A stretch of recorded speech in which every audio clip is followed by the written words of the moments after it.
Y el hermano... Soy madre de 4 hijos. Tierney es la mayor. Yanaya es la segunda. Christopher... Y al día siguiente volví a hacerlo todo otra vez. Sacaba muy buenas notas. Y estuvo entre las 10 mejores de su promoción. Eso ya te dice lo importante que era para ella la educación. Le dieron una beca. Así que no tuvo que pagar nada.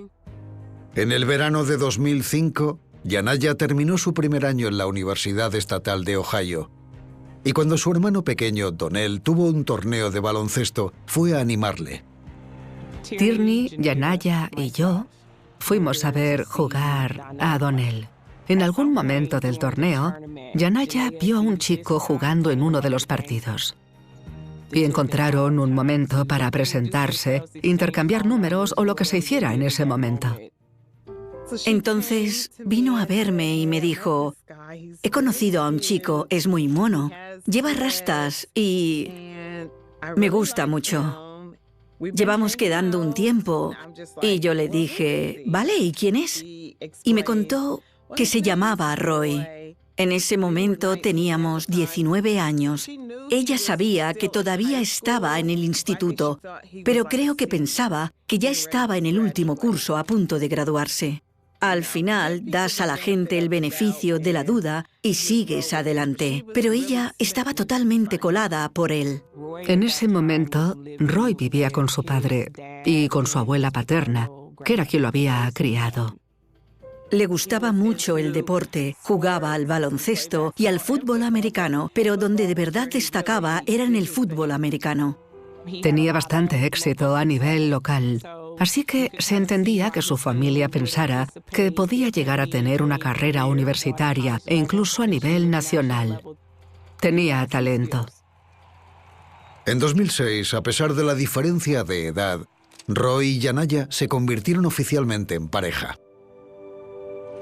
A Donnell le costó aceptar que su hermana saliera con alguien que tenía la misma edad que él. Pero poco a poco todos acabamos aceptando que Yanaya y Roy querían estar juntos. Él era el típico chico que hacía tonterías y cosas raras que a ella le hacían reír. ¡Vamos, vamos! Ella era feliz. Y en 2008, Donnell conoció a Mary, la hija de los vecinos, así que empezó a centrarse más en su vida. Conocí a Donnell a principios de 2008. Yo vivía en un lado y él en el otro. Un día mi abuela lo vio y me dijo: es un chico muy guapo, quizá deberías salir con él. En ese momento no estaba muy pendiente de los chicos, pero poco después empezamos a hablar, a pasar más tiempo juntos y así surgió la relación. Siempre me trató bien, con respeto. Podíamos reír juntos, llorar juntos y divertirnos. Eran una pareja muy mona. Siempre estaban juntos. Él estaba centrado en su relación, Yanaya en la suya y yo criando a mi hijo. Así que cada uno estaba a lo suyo. Se conocieron en 2005 y 3 años después, Yanaya y Roy se dieron cuenta de que sus prioridades estaban cambiando. Yanaya intentaba ayudar a Roy a cumplir su sueño, así que lo apoyó en todo lo que pudo. Sobre todo cuando se fue a Kansas a jugar al fútbol americano. Ella estaba dispuesta a estar ahí de cualquier manera posible, pero Yanaya sabía que no siempre iba a poder estar al 100%. Se graduó en la Universidad Estatal de Ohio en mayo de 2008, con matrícula de honor, mientras trabajaba en 2 empleos a tiempo completo durante esos 4 años. Y en agosto de 2008 abrió su primer centro de cuidado infantil 24 horas. Tenía solo 22 años. Aquí los niños reciben mucho cariño, mucha atención y mucha flexibilidad. Una de las cosas buenas de Success Kids era que, al ser un centro 24 horas, podía apoyar de verdad a las familias de la comunidad que trabajaban en horarios no convencionales. Para poder financiar la guardería, Yanaya volvió a vivir con Crystal. Esto le permitió pasar más tiempo con Darnell. Entre Yanaya y Darnell había un vínculo muy especial. Su relación era única y a su manera Yanaya se convirtió en su referente. Ella cuidaba muchísimo de él. Se aseguraba de que tuviera todo lo que quería. Incluso le compró su primer coche. Le dejaba usar todas sus tarjetas de Macy's y si necesitaba dinero acudía a ella. Y cualquier cosa que necesitara, ella se lo conseguía. Todo el mundo lo cuidaba. Y no era solo a Darnell a quien Yanaya estaba manteniendo económicamente. Roy pudo seguir estudiando y tener dinero, comida, gasolina y coche. Ella pagó muchísimas cosas y se aseguró de que pudiera ir y venir cuando lo necesitara. Fue una etapa muy estresante para ella porque Roy estaba estudiando en Kansas y no sé si él entendía toda la responsabilidad que ella cargaba encima. El primer año fue el más duro y creo que ahí empezó parte del conflicto. Ella además empezó a oír rumores de infidelidad. No creo que él supiera lo importante que es respetar a la persona con la que sales. Cuando ella confirmó que Roy le estaba siendo infiel, quiso enfrentarse a él. Yo decidí acompañarla porque no sabía qué podía pasar. Me quedé en el coche, ella se bajó y empecé a oír gritos. Miré hacia afuera y no la veía bien, pero sí la escuchaba. No sé quién pegó primero a quién, pero él la estaba agarrando del pelo. Ahí fue cuando dije, vale, nos vamos. Yanaya se subió al coche muy alterada. No solo por la infidelidad, sino por todo lo que acababa de pasar. Le dolió mucho su reacción. No quería vivir algo así con él. Aunque creo que lo atribuimos a que era más joven, a que no sabía expresar sus sentimientos ni pedir perdón como debía. Yo no tenía claro qué iba a pasar a partir de ahí. Nunca pensé que pudiera ser violento. Nadie vio venir algo así. La duda era si iba a ir sola o si finalmente Roy la acompañaría, y al final decidió dejar que Roy fuera con ella al viaje. Durante todo el viaje nos decía que no se llevaban bien. Pero el último día decidieron tomar champán. Y una cosa llevó a la otra. Y meses después nos dijo, mamá, estoy embarazada.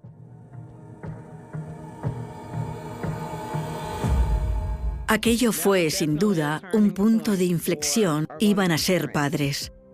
Ella tenía claro que quería... Preparándose para el bebé, Por muy amable y cariñoso que pudiera ser, esa también era una de sus facetas. Sí, sí. Voy a devolvértela, tío. Ella no hablaba así. Así que, bueno, no le gustaban ese tipo de cosas. Voy a devolvértela, tío. ¿Qué me estás diciendo con eso? Ahora verás. Los gestos, la forma de hablar y todo eso eran cosas que él hacía. ¿Puede alguno parar ya de una vez, por favor? Aquí estaba sobrio. Y así era como se comportaba y hablaba. Tío, esta peña está a tope. Al ser joven, todavía estaba intentando aclarar su vida. Cállate, tío. Estaba intentando saber qué hacer con su vida. Pero ella ya estaba en una etapa distinta, con otro tipo de estilo de vida. La diferencia de edad influyó mucho en su relación.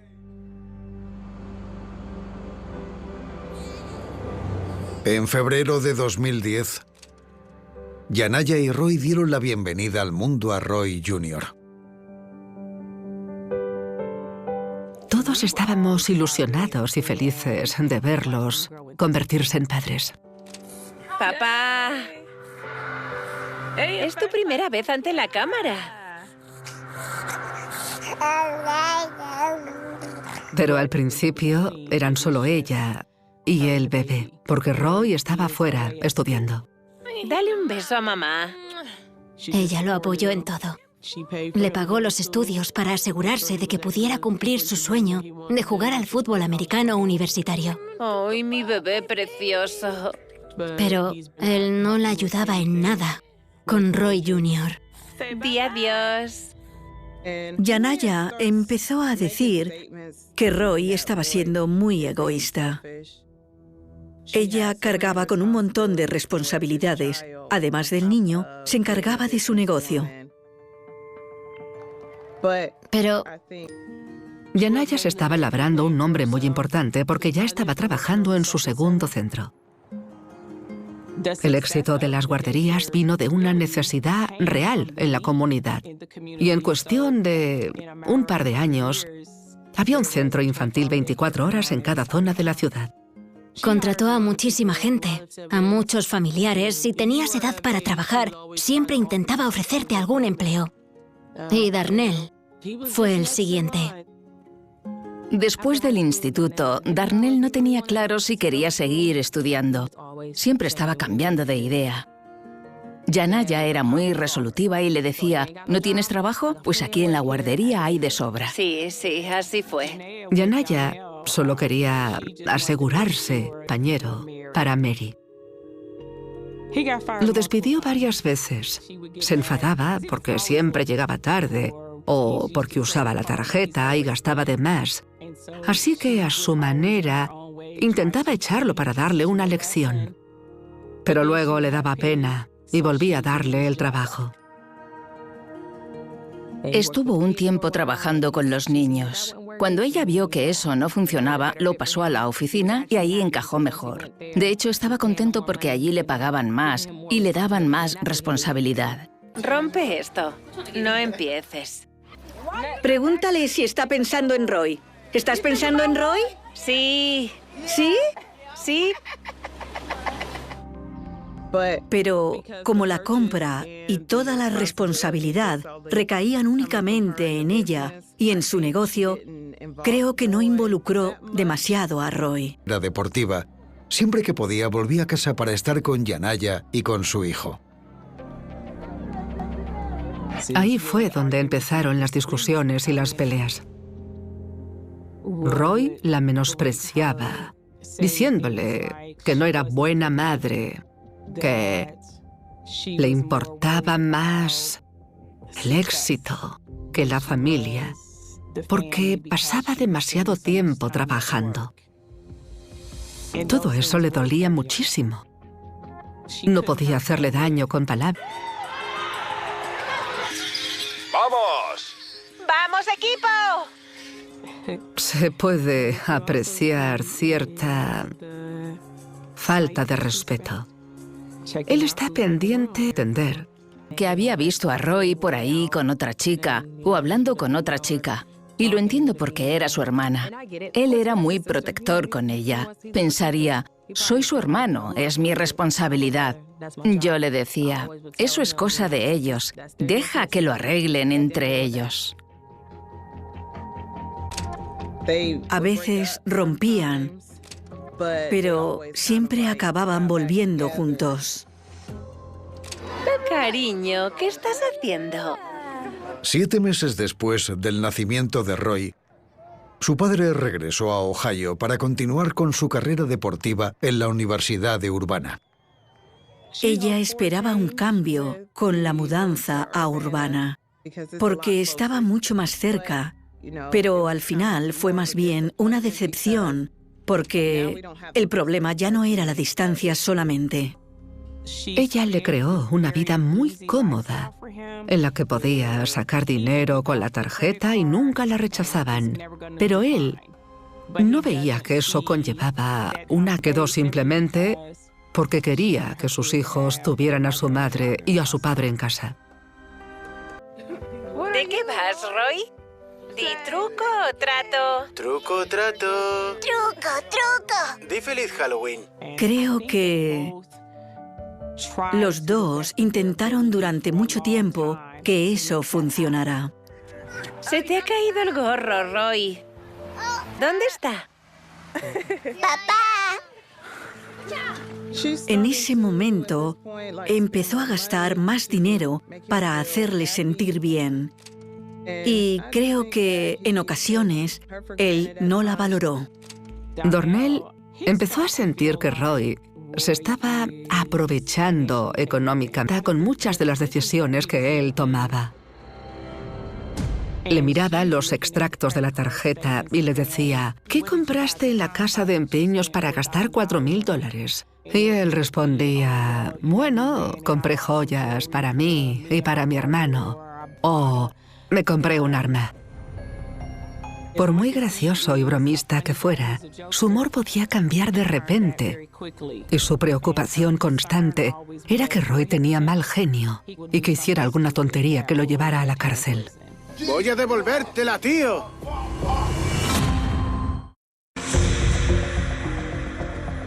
En 2013, Roy vio cómo se desvaneció su sueño de ser elegido en el draft. Nunca llegó a convertirse en el deportista destacado que su familia pensaba que sería. Eso no llegó a pasar. Tenía potencial, pero el gran problema de Roy era su ira. Creo que eso fue lo que al final le impidió dar el salto al siguiente nivel. Y mientras Yanaya estaba embarazada de su segundo hijo, esperábamos que volviera a casa y asumiera por fin su responsabilidad como pareja, como marido y como padre. En mayo de 2013, Yanaya dio a luz a una niña, Royce. Y 3 semanas y media después, Donnell se convirtió en padre por primera vez. Quería muchísimo a ese niño. Adoraba a su bebé. Le prestaba más atención a él que a mí. ¡Papá! Siempre acabábamos discutiendo por quién se lo llevaba ese día. Ni siquiera lo estás empujando. Decía, me lo llevo yo todo el día. Yo era madre primeriza, así que muchas veces lo llamaba llorando mientras estaba en el trabajo, diciéndole, no sé qué hacer, no consigo que se calme. Y él me decía, haz esto, haz lo otro. Era como un profesor. Pero para decepción de Yanaya, cuando Roy dejó la universidad y volvió a casa, no siguió el ejemplo de Donnell como padre.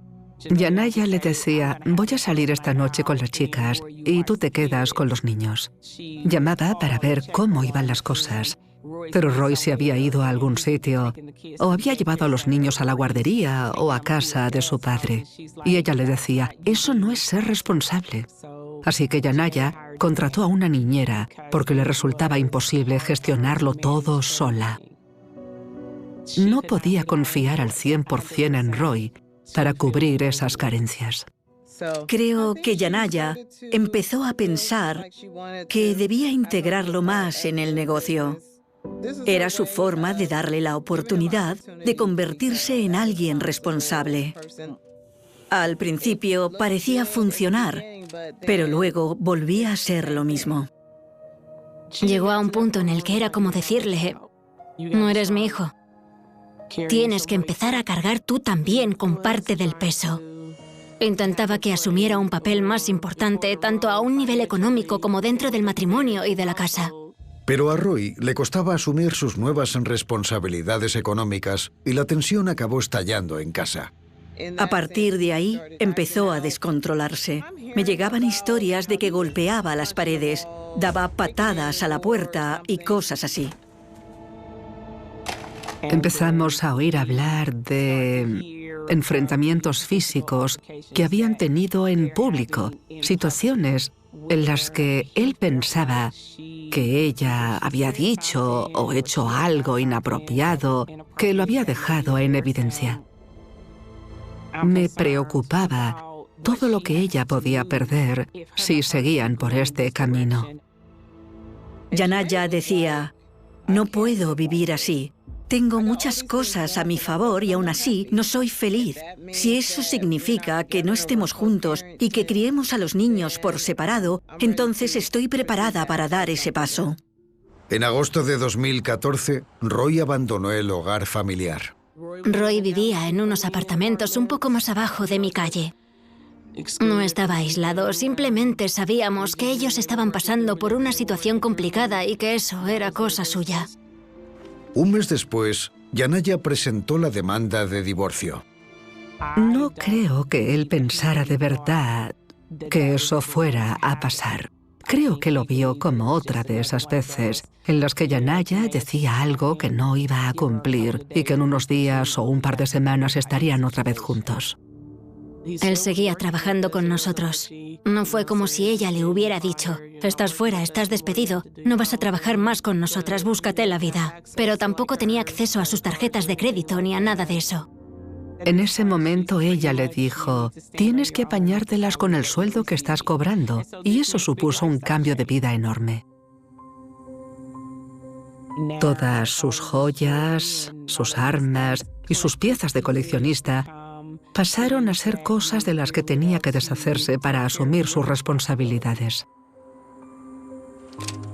Para él fue un choque brutal y, en ciertos momentos de desesperación, él tomó muchas decisiones muy malas. Un mes después de que Yanaya presentara el divorcio, salió a cenar con Devona y dejó a Roy cuidando de los niños en la casa familiar de Canal.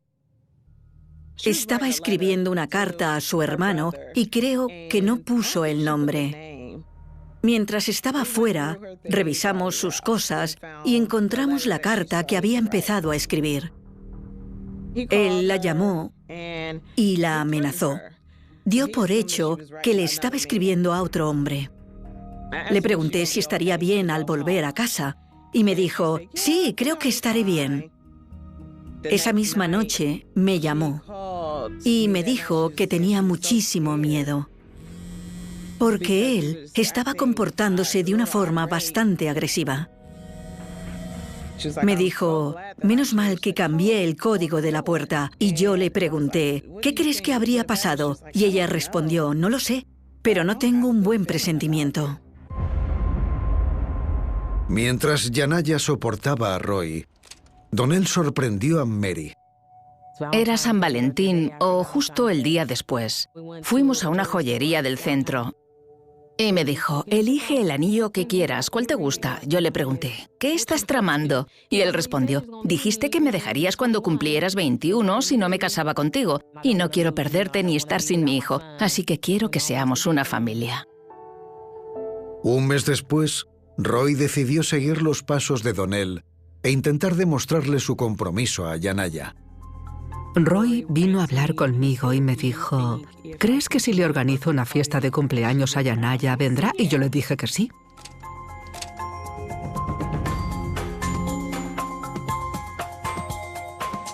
Esta es su fiesta de 29 cumpleaños. Yanaya y Roy estaban contentos, estaban juntos y durante unos días todo fue bien. Pero ese domingo, Roy le dijo a mi hijo mayor, Christopher: no busques un sitio donde quedarte, porque yo voy a volver a casa y tú te vas.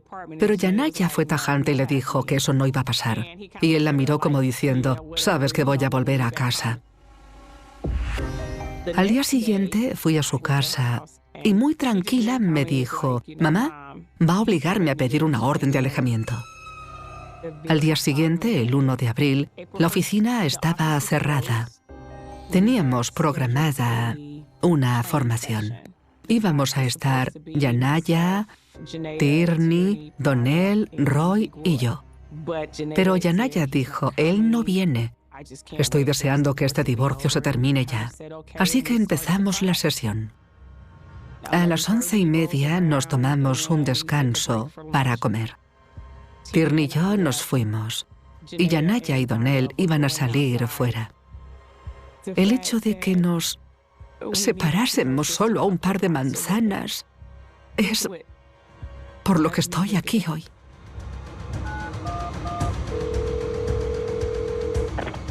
He visto a un hombre con un arma y ha disparado a 2 personas en mitad de la calle.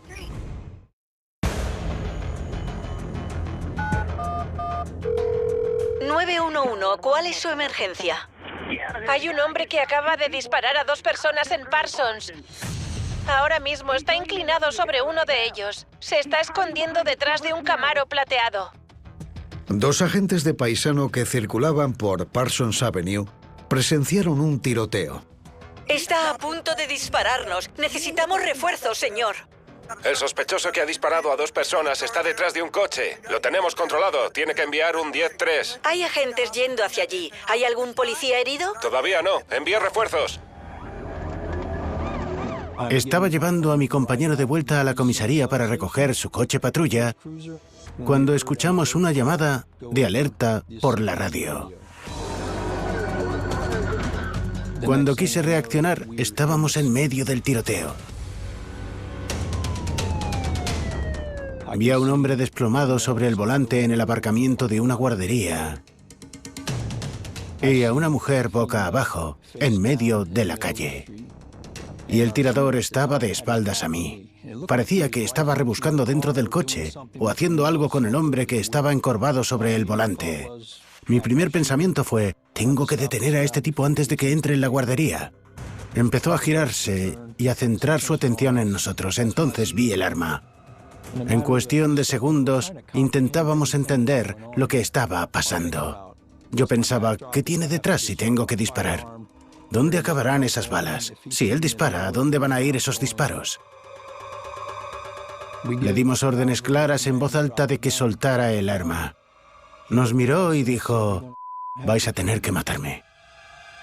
Sentí como si el tiempo se ralentizara. Parecieron 20 minutos, pero fueron solo unos segundos. Empezó a levantar el arma. Se negaba a soltarla. Y llegó el momento de actuar. Vuelve a haber disparos. ¿Le han disparado? Sí, le acaban de dar. Le han disparado. ¿Han disparado al sospechoso? Disparé varias veces. Cayó al suelo. El arma se separó de su cuerpo y se quedó inmóvil. Pensábamos que estaba muerto. Recuerdo que fui el primero en comunicarme por el walkie y pedir 3 sanitarios para 3 posibles fallecidos. No fue hasta que llegó el primer agente uniformado de refuerzo que pude respirar hondo y empecé a asimilar la gravedad de la situación en la que acabábamos de meternos. Para los sanitarios quedó claro enseguida que las 2 víctimas habían fallecido y el sospechoso seguía con vida.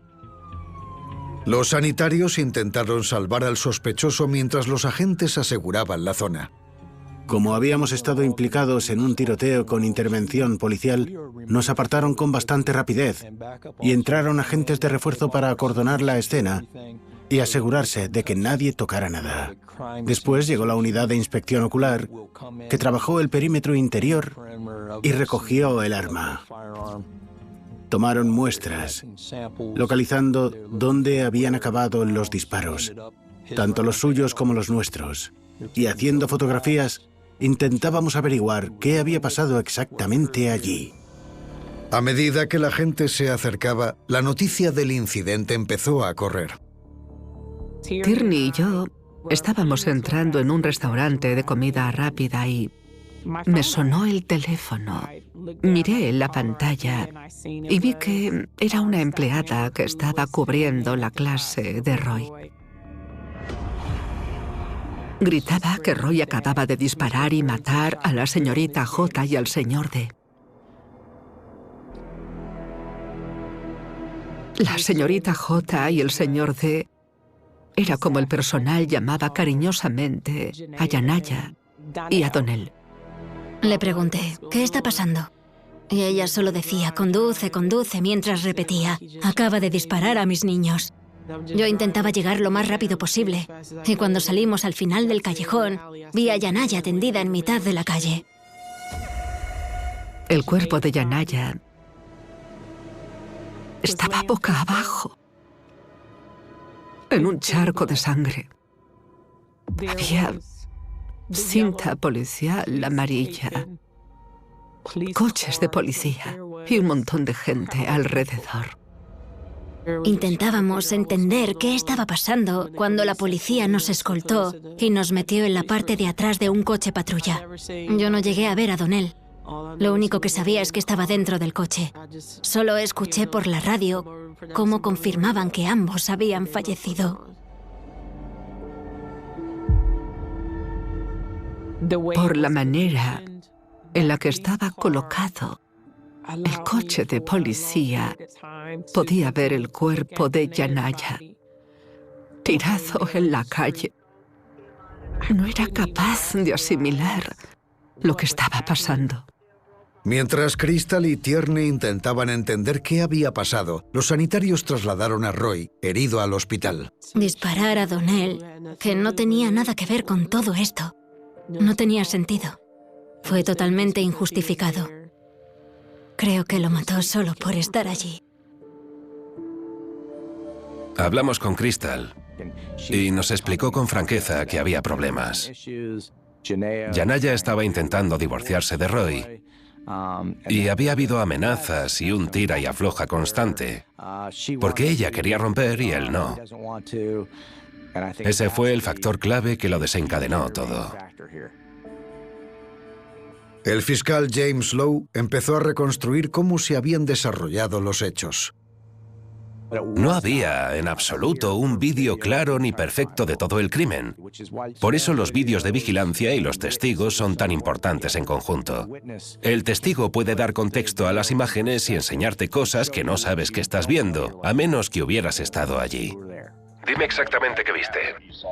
Oí 4 disparos. Vi a un tipo disparar una vez. Luego, ir hacia la calle donde había salido corriendo una chica y dispararle.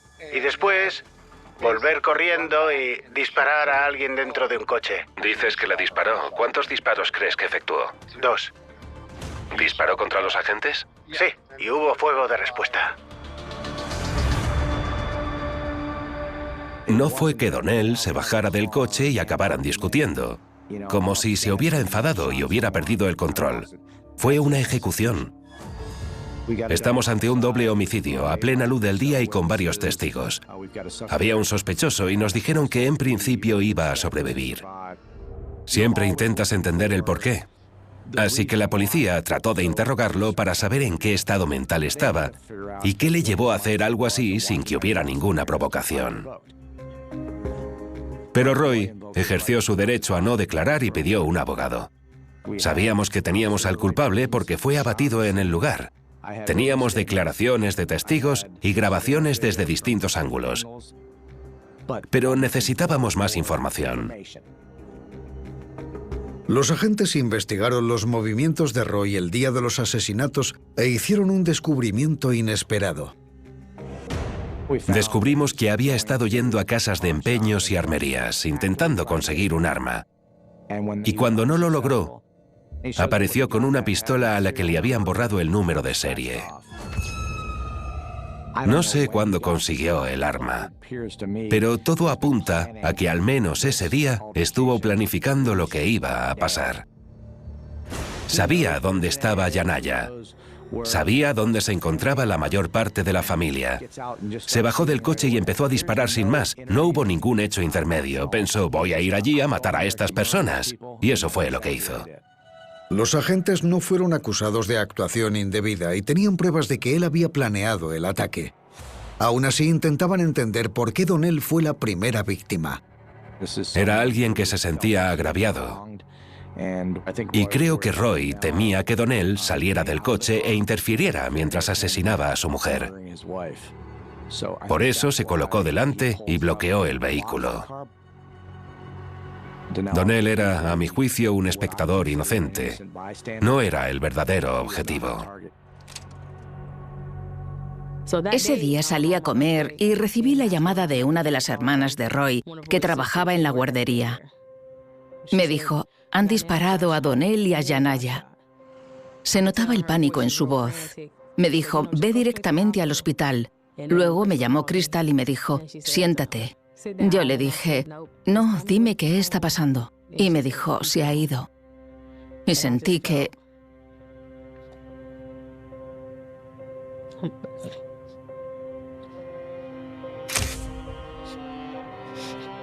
Sentí como si una parte de mí se hubiera ido. Era alguien con quien había pasado casi toda mi vida. Estábamos juntos todo el tiempo. Fue mi primer amor y yo esperaba estar con él el resto de mi vida. Teníamos planes y esto los frustró.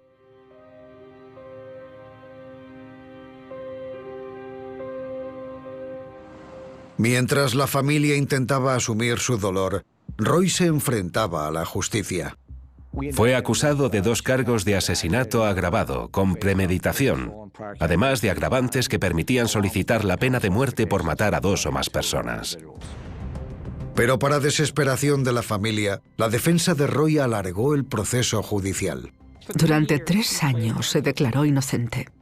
Y a lo largo de esos 3 años, mi oración diaria era: Señor, cambia su corazón. Yo no quería pasar por un juicio. En ese momento sabía que emocionalmente no iba a poder soportarlo. Recibí una llamada de Crystal en la que me dijo que se estaba replanteando la pena de muerte y que estaba dispuesta a negociar. 19 de enero de 2018. Roy Harbison compareció por fin ante un juez para aceptar un acuerdo de culpabilidad de 66 años a cadena perpetua por los asesinatos de Yanaya y Donnell. Esto es lo más violento que se puede llegar a ser. Todas las personas a las que conoció, tocó o quiso en algún momento, se vieron afectadas por lo que hizo aquel día y siguen afectadas por lo ocurrido. Yo sigo preguntándome, ¿qué le hicimos aparte de quererle? No somos una familia perfecta. No digo que hiciéramos todo bien, pero no creo que mi hija pudiera haber hecho nada que justificara que le quitaras la vida de la manera en que lo hiciste. Ni tampoco a su hermano, que era inocente de lo que estuviera pasando en su matrimonio, destruyendo así a nuestra familia. Hoy sigo sin entenderlo, no lo comprendo. Me retracto de mis propias palabras de perdono, porque hoy sentada aquí, no puedo.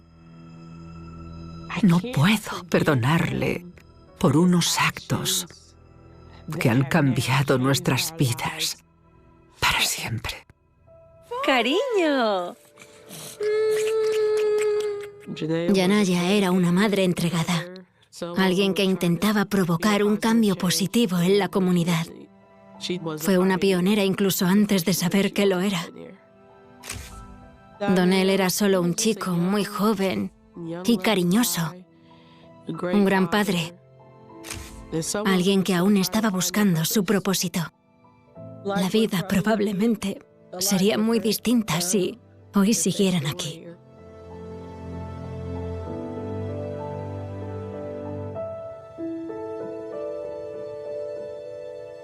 Roy aceptó el acuerdo de culpabilidad y la pena de 66 años. No podrá solicitar la condicional hasta 2081. Sevilla, enero de 2009. La ciudad no duerme del todo. Nunca lo hace. Las farolas bañan las calles con una luz amarilla tenue, casi nostálgica. En algunos barrios, la vida sigue su ritmo habitual. Gente que vuelve a casa después del trabajo, adolescentes que se despiden en las esquinas, televisores encendidos detrás de ventanas que dejan escapar fragmentos de conversaciones y risas. Todo parece ordinario. Predecible. Seguro. Pero esa noche en algún punto de la ciudad, algo ocurre. Algo que durante años nadie logrará explicar completamente. Hay historias que comienzan con un crimen. Otras con una desaparición. Pero esta comienza con una ausencia que nunca se llena. Una chica de 17 años sale de su casa. No huye. No está en peligro, al menos no de forma evidente. Hace lo que millones de adolescentes hacen cada día, queda con alguien. Envía un mensaje. Promete volver. Nada en ese momento parece fuera de lo común. Y sin embargo ese instante, ese gesto cotidiano, ese mensaje aparentemente trivial, se convierte en el último rastro de una vida que se apaga sin dejar huella visible. Porque lo que viene después no encaja. No hay cuerpo. No hay una escena del crimen clara. No hay una única versión de lo sucedido. Lo que sí hay es algo más inquietante. Demasiadas versiones. Demasiadas contradicciones. Demasiadas preguntas. En los días que siguen, la ciudad empieza a cambiar. No de forma visible, no en sus calles ni en su arquitectura, sino en algo más sutil en la manera en que la gente mira a su alrededor. Porque cuando alguien desaparece sin explicación, la normalidad se resquebraja. Los padres empiezan a mirar el reloj con más frecuencia. Los teléfonos suenan más fuerte en mitad de la noche. Las noticias dejan de ser algo lejano. Y de repente Sevilla ya no es solo Sevilla. Se convierte en el escenario de una incógnita. La investigación avanza rápido al principio. Siempre ocurre así. Hay pistas iniciales. Un último mensaje. Una última persona que la vio con vida. Un lugar concreto donde todo parece haber empezado. Ese lugar es un apartamento. Un espacio cerrado. Un espacio donde, según las pruebas, algo ocurrió. Pero, ¿qué exactamente? Ahí es donde todo empieza a desmoronarse. El principal sospechoso habla. Y luego cambia su versión. Y luego la vuelve a cambiar. Una vez. 2 veces.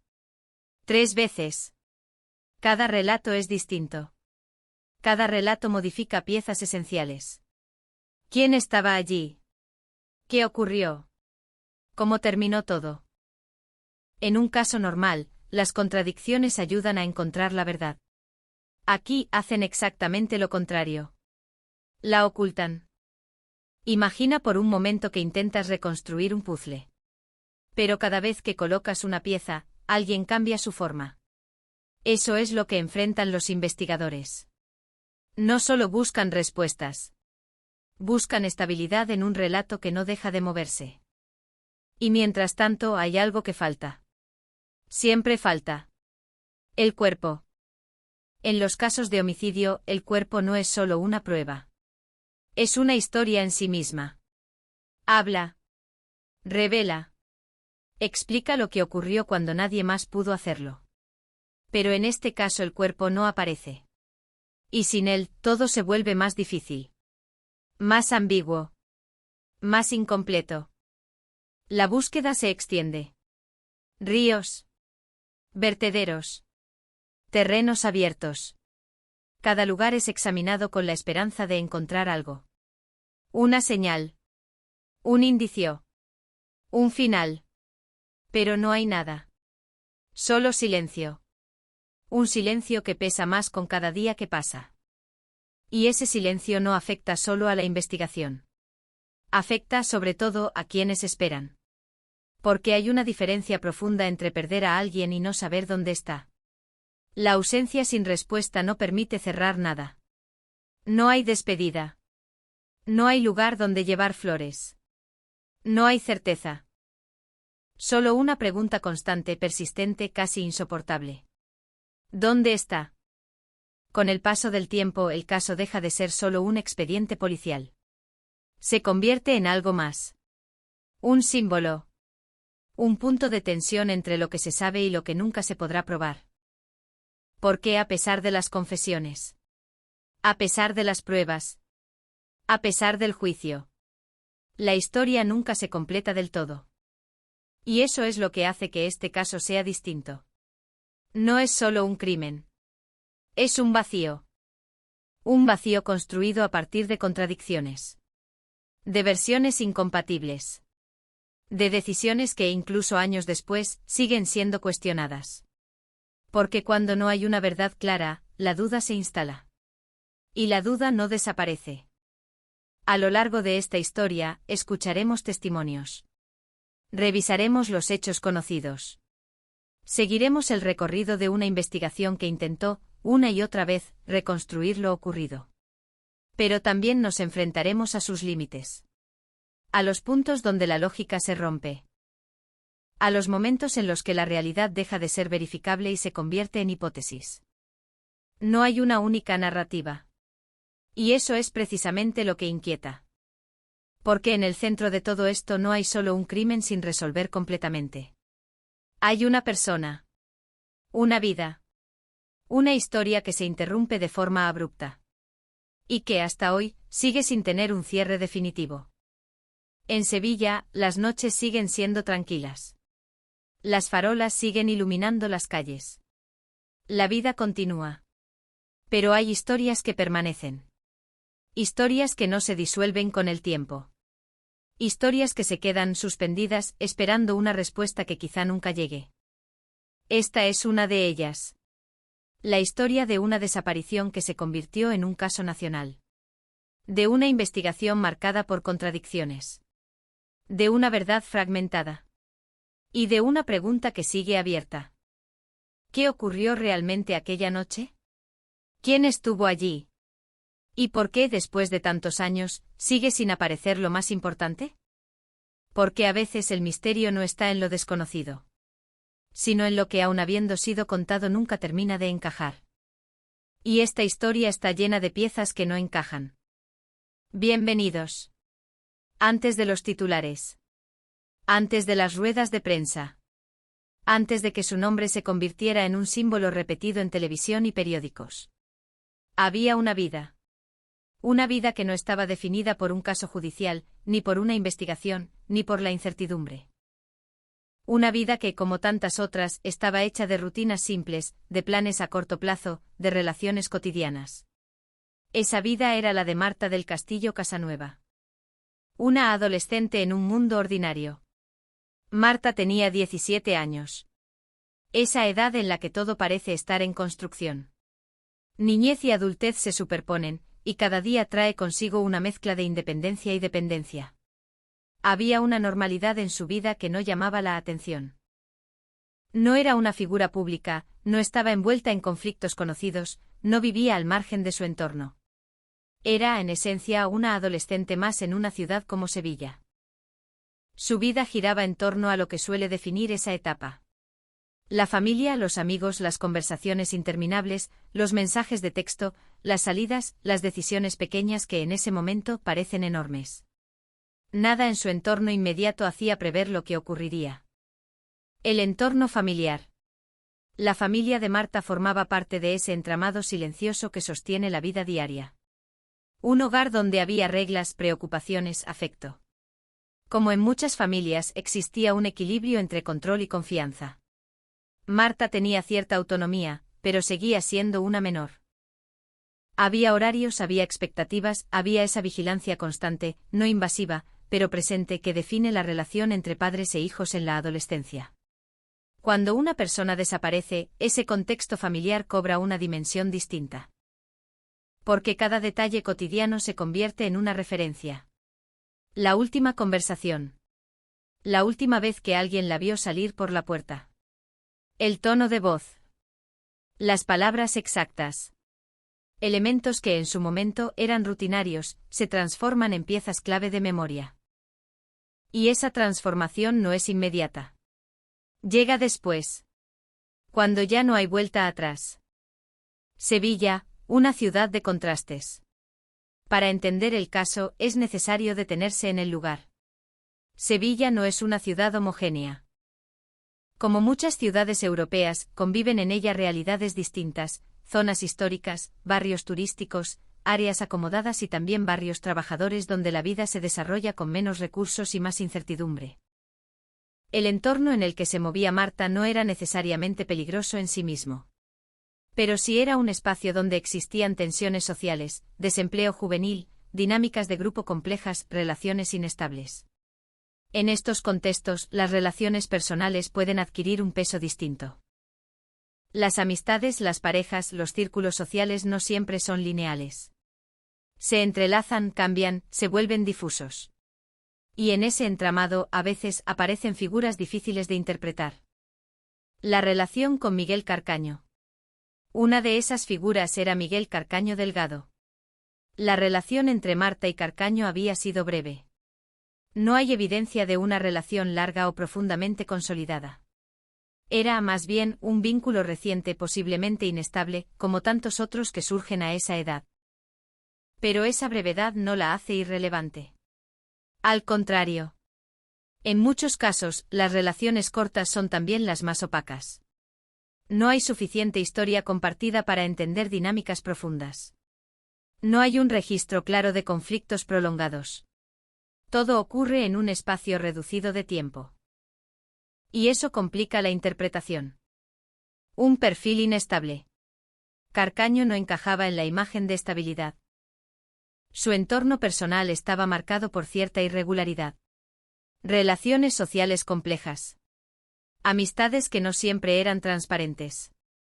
Un estilo de vida que, según las investigaciones posteriores, se alejaba de la rutina estructurada. No se trata de construir un perfil psicológico especulativo, pero sí de reconocer que el contexto en el que se movía no era uniforme ni predecible. Y eso es relevante, porque cuando Marta decide verlo aquella noche, no lo hace en un vacío. Lo hace dentro de ese contexto. La última decisión. El 24 de enero de 2009, Marta toma una decisión sencilla. Quedar con alguien. No hay evidencia de que percibiera peligro. No hay señales claras de alarma. No hay indicios de que esa cita fuera distinta a otras. Ese es, quizás, uno de los elementos más inquietantes del caso. La normalidad del inicio. Porque muchas veces, cuando se reconstruyen historias como esta, se busca un punto de quiebre evidente. Un momento en el que todo cambia, en el que alguien podría haber sabido que algo iba mal. Aquí, ese momento no es visible. La decisión de salir de casa no parece extraordinaria. Y sin embargo es definitiva. El peso de lo cotidiano.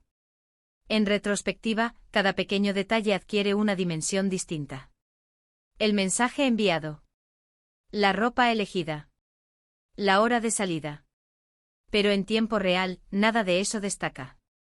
Esa es la paradoja. La vida cotidiana está llena de decisiones aparentemente insignificantes que solo se vuelven significativas cuando ocurre algo irreparable. Y en este caso esa transformación es absoluta. Un entorno de relaciones cruzadas. El círculo social alrededor de Carcaño no era simple. Había amigos conocidos, conexiones que se solapaban. En la investigación posterior, surgirían nombres adicionales, personas que en distintos momentos serían señaladas como posibles participantes o testigos de lo ocurrido. Esto no implica culpabilidad automática. Pero sí añade una capa de complejidad. Porque cuanto más amplio y difuso es el entorno, más difícil resulta reconstruir con precisión lo que pasó. Las versiones se multiplican. Los recuerdos se distorsionan. Las responsabilidades se diluyen. La invisibilidad del riesgo. Uno de los aspectos más difíciles de abordar en este tipo de casos es la percepción del riesgo. Desde fuera, con la información completa, es fácil identificar elementos problemáticos. Pero en el momento en que ocurren los hechos, esa claridad no existe. Marta no tenía acceso al futuro. No podía anticipar lo que sucedería. Y esa limitación, esa imposibilidad de prever, es lo que hace que la historia resulte tan inquietante. Porque demuestra lo frágil que puede ser la línea entre lo cotidiano y lo irreversible. La construcción posterior del relato. Después de la desaparición, todo cambia. El entorno de Marta deja de ser simplemente su entorno. Se convierte en objeto de análisis. Cada relación es examinada. Cada interacción es reinterpretada. Cada decisión es cuestionada. Pero este proceso tiene un límite. Porque se basa en reconstrucciones. Y las reconstrucciones, por definición, nunca son completas. Una identidad más allá del caso. Es importante detenerse en esto. Porque en muchos relatos de crímenes, la víctima termina siendo definida únicamente por lo que le ocurrió. Pero Marta no era un caso. No era un expediente. Era una persona con una vida previa, con experiencias, con vínculos que no desaparecen simplemente porque la historia tome un giro trágico. Recordar eso no cambia los hechos. Pero cambia la perspectiva. El punto de no retorno. Todo lo que hemos descrito hasta ahora pertenece a un tiempo anterior. Un tiempo en el que la historia aún no se había fracturado. Un tiempo en el que las decisiones eran reversibles. Ese tiempo termina la noche del 24 de enero. A partir de ese momento, todo lo que ocurre está condicionado por una ausencia. Una ausencia que no solo afecta a una familia, sino que transforma un entorno entero. Antes del silencio. Antes de que comenzara la búsqueda. Antes de que la policía interviniera. Antes de que las versiones contradictorias complicaran la verdad. Hubo un instante. Un último instante de normalidad. Ese es el punto donde se detiene esta parte de la historia. Porque lo que viene después ya no pertenece al ámbito de lo cotidiano. Pertenece a la incertidumbre. A la investigación. A las preguntas que aún hoy siguen sin respuesta. En la siguiente parte entraremos en ese momento. La noche en la que todo cambió. No a través de suposiciones. Sino a través de lo que se sabe. Y sobre todo de lo que nunca se ha podido confirmar completamente. Hay momentos que no parecen importantes mientras ocurren. Un mensaje enviado sin pensar demasiado. Una puerta que se cierra con la promesa de volver pronto. Un encuentro que en apariencia no difiere de otros. Pero a veces esos momentos son el umbral de algo irreversible. La noche del 24 de enero de 2009 comienza así. Sin señales claras. Sin advertencias. Sin nada que permita anticipar lo que está a punto de suceder. La última salida. Esa tarde, Marta del Castillo Casanueva sale de su casa en Sevilla. No hay urgencia en sus movimientos. No hay tensión visible. Todo apunta a una rutina conocida, quedar con alguien, pasar un rato, volver más tarde. Antes de desaparecer, envía un mensaje. Un mensaje breve, cotidiano, que en ese momento no tiene peso. Dice que va a ver a Migue. Ese detalle tan simple se convierte después en un eje central de la investigación. Porque fija un destino. Y define una última intención. El punto de encuentro. Migue es Miguel Carcaño Delgado. El lugar, su apartamento. Ese espacio aparentemente ordinario, se transformará más tarde en el foco de todas las miradas.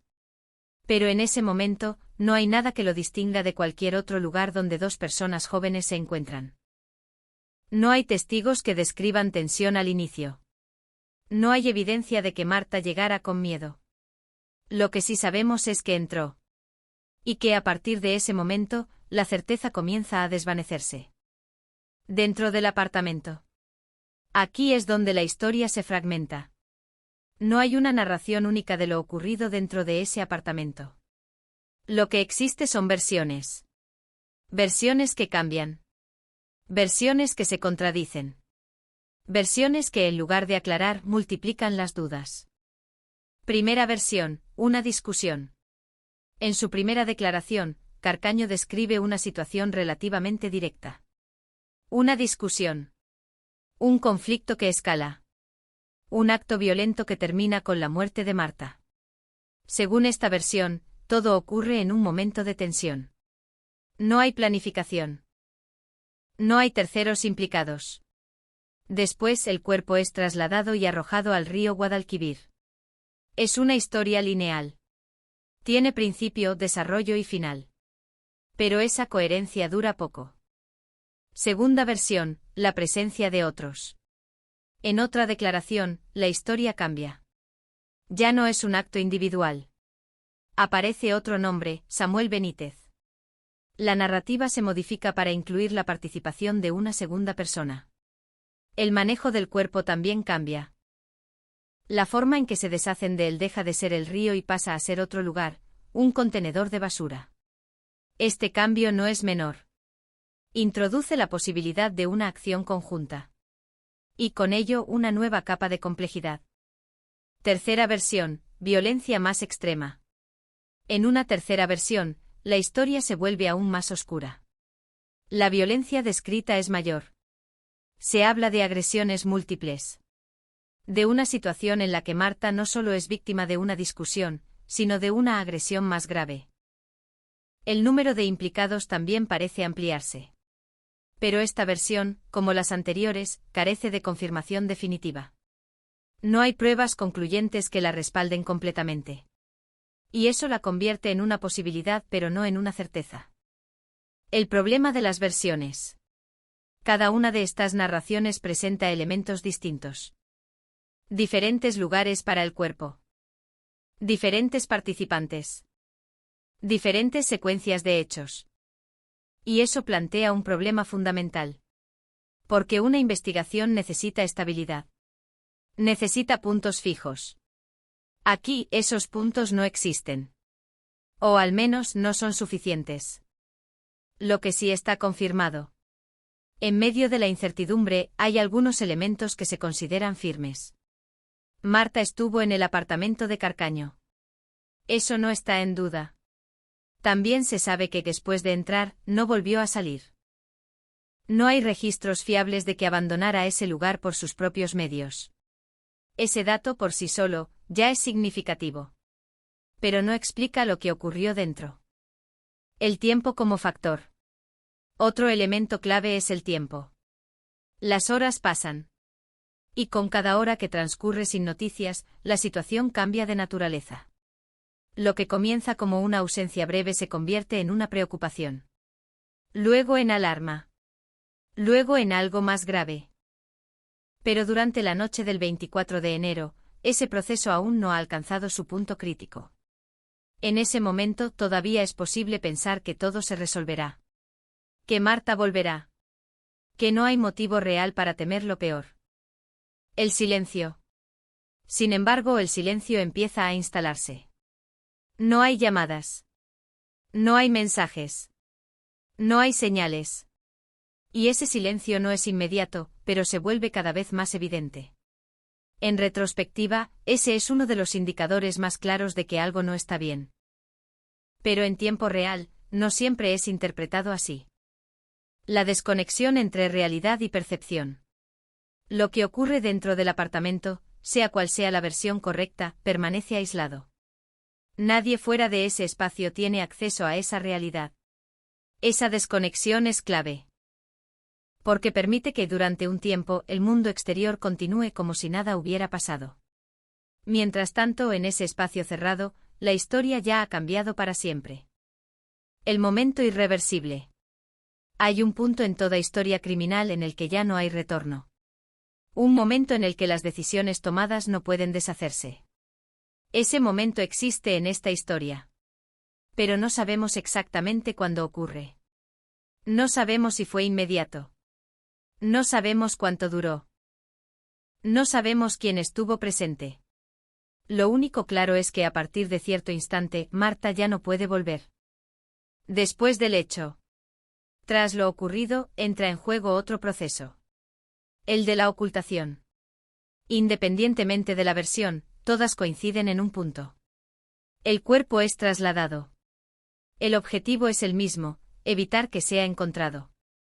Pero los detalles cambian. Río. Contenedor. Otros lugares. Cada posibilidad abre una línea de investigación distinta. Y cada línea consume tiempo, recursos y energía. La importancia del cuerpo. En cualquier investigación de homicidio, el cuerpo es central. Proporciona información directa. Causa de la muerte. Momento aproximado. Posibles indicios sobre lo ocurrido. Aquí, ese elemento falta. Y su ausencia no solo dificulta la investigación. La redefine. Porque obliga a trabajar con lo indirecto. Con lo inferido. Con lo incompleto. La noche continúa. Mientras todo esto ocurre, o ha ocurrido ya, la ciudad sigue su curso. Las calles de Sevilla no reflejan lo que ha pasado. No hay señales visibles. No hay interrupciones. La normalidad se mantiene. Pero esa normalidad es engañosa. Porque en algún punto una historia ha terminado. Y nadie fuera de ese espacio lo sabe todavía. El inicio de la desaparición. La desaparición no comienza oficialmente esa noche. Comienza cuando alguien nota la ausencia. Cuando alguien espera y no obtiene respuesta. Cuando la rutina se rompe. Ese momento llegará poco después. Pero su origen está aquí. En este punto. En esta noche. En este apartamento. Un relato incompleto. Intentar reconstruir lo ocurrido es enfrentarse a un relato incompleto. No porque falten intentos. Sino porque faltan certezas. Cada versión aporta algo. Pero también introduce nuevas dudas. Y esa acumulación de incertidumbre es lo que define este caso. El fin de la noche. Eventualmente la noche termina. Como todas. Llega el día siguiente. Pero hay una diferencia. Para la mayoría, es solo otro día. Para otros, es el comienzo de una búsqueda. Lo que queda. De esa noche quedan pocos elementos firmes. Marta fue a ver a Carcaño. Entró en su apartamento. Nunca regresó. Todo lo demás está envuelto en versiones cambiantes. Y esa es la base sobre la que se construirá todo lo que viene después. En la siguiente parte la historia deja de ser un conjunto de versiones y se convierte en una investigación. Una investigación que intentará, paso a paso, separar lo que es cierto de lo que no lo es. Pero también una investigación que se enfrentará a un obstáculo constante. La falta de una verdad única. Cuando una persona desaparece, el tiempo se convierte en el enemigo principal. Las primeras horas son decisivas. Los primeros días críticos. Las primeras versiones de los hechos fundamentales. En el caso de Marta del Castillo Casanueva, esas primeras horas comienzan con una ausencia que al principio todavía no tiene forma de tragedia para el mundo exterior. Pero dentro de la familia, la incertidumbre ya ha comenzado. La denuncia de desaparición. En Sevilla, la familia de Marta empieza a notar algo que rompe la rutina. No es solo que no haya vuelto a casa. Es la falta de comunicación. Los mensajes no llegan. Las llamadas no son respondidas. Los planes no se cumplen. Lo que inicialmente podría parecer un retraso empieza a transformarse en preocupación real. La denuncia de desaparición marca un punto de no retorno. A partir de ese momento, la vida privada de Marta se convierte en un caso policial. El primer foco de la investigación. La policía comienza con lo básico. Reconstruir sus últimos movimientos. Identificar su último contacto conocido. Localizar a la última persona que la vio con vida. Rápidamente un nombre aparece de forma recurrente. Miguel Carcaño Delgado. Él no es solo un conocido. Es la persona con la que Marta había quedado esa noche. Ese hecho lo convierte en el punto de partida inevitable de la investigación. El apartamento como escena central.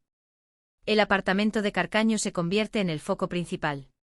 No porque haya testigos directos de lo ocurrido allí, sino porque todo converge en ese lugar. Allí estuvo Marta por última vez.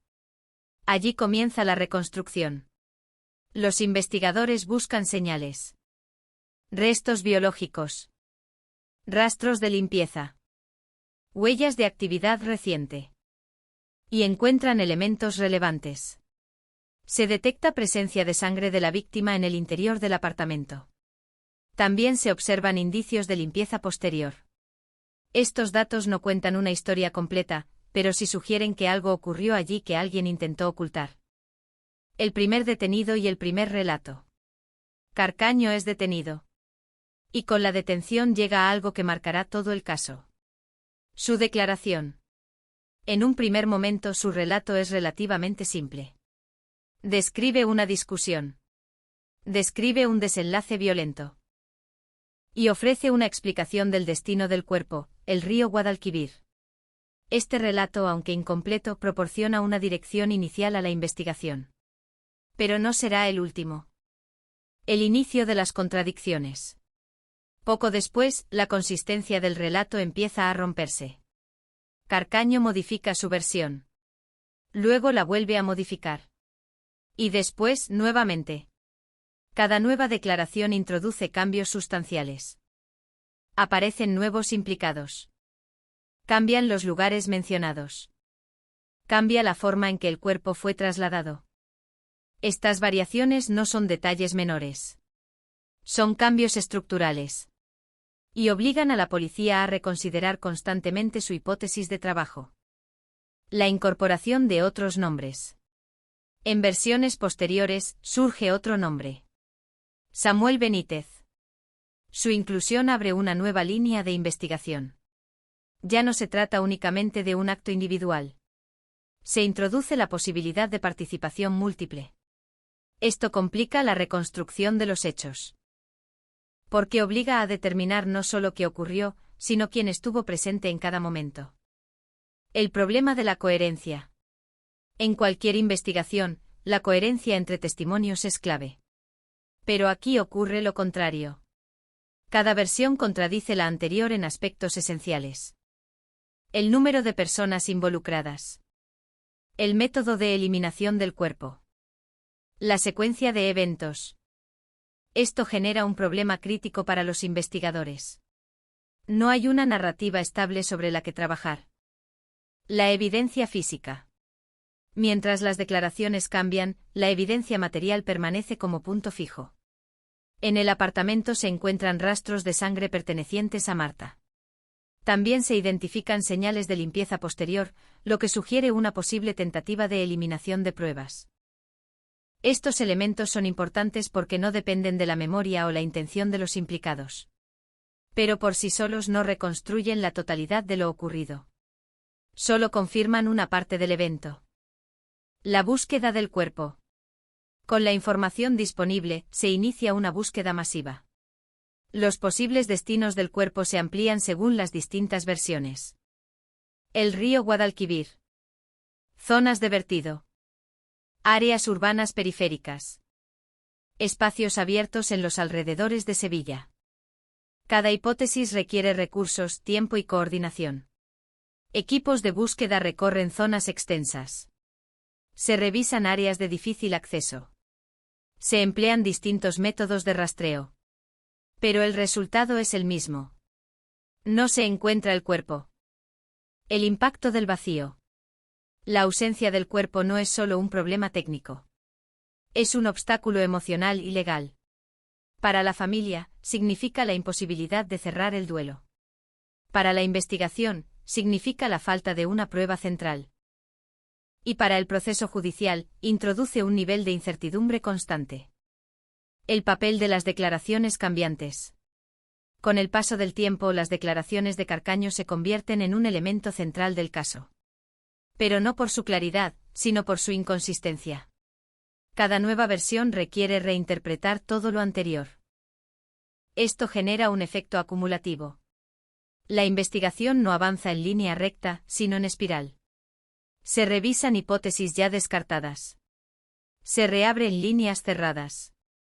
Se reconsideran escenarios previamente abandonados. El desgaste de la investigación. Este proceso tiene un coste. No solo en términos de recursos, sino también de tiempo. Cada cambio de versión obliga a reiniciar partes del análisis. Y cada reinicio retrasa la posibilidad de llegar a una conclusión definitiva. La investigación, en lugar de acercarse a una verdad única, se encuentra atrapada en una multiplicidad de posibilidades. La presión social. Mientras tanto, el caso trasciende el ámbito policial. La desaparición de Marta se convierte en un asunto de interés público en España.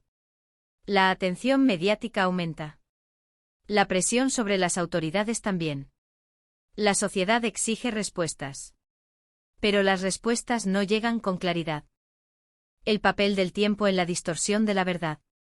Con el paso de los días y semanas, un fenómeno inevitable ocurre. La memoria se debilita. Los testimonios se vuelven menos precisos. Las interpretaciones cambian. Y las versiones contradictorias se vuelven más difíciles de reconciliar. Esto afecta no solo a los implicados, sino también a la reconstrucción judicial. El punto más crítico, la falta de confirmación. A pesar de las confesiones parciales y las pruebas indirectas, hay un elemento que nunca se resuelve. La confirmación final de lo ocurrido. Sin el cuerpo, sin una escena completamente verificable, la investigación se mantiene en un estado de incompletitud estructural. El caso se expande. Con el tiempo, más personas son investigadas, interrogadas o vinculadas indirectamente. Esto no implica necesariamente culpabilidad, pero sí amplía el alcance del caso. La red de relaciones alrededor de Carcaño y los posibles implicados se vuelve más compleja. Y con ello, también aumenta la dificultad de establecer una única narrativa. Un sistema frente a sus límites. Este caso pone a prueba los límites del sistema de investigación criminal. La dependencia de testimonios. La fragilidad de las confesiones cambiantes. La importancia de la evidencia física. Y muestra lo difícil que puede ser alcanzar la verdad cuando estos elementos no convergen. El avance hacia el juicio. A medida que la investigación madura, el caso se encamina hacia una fase judicial.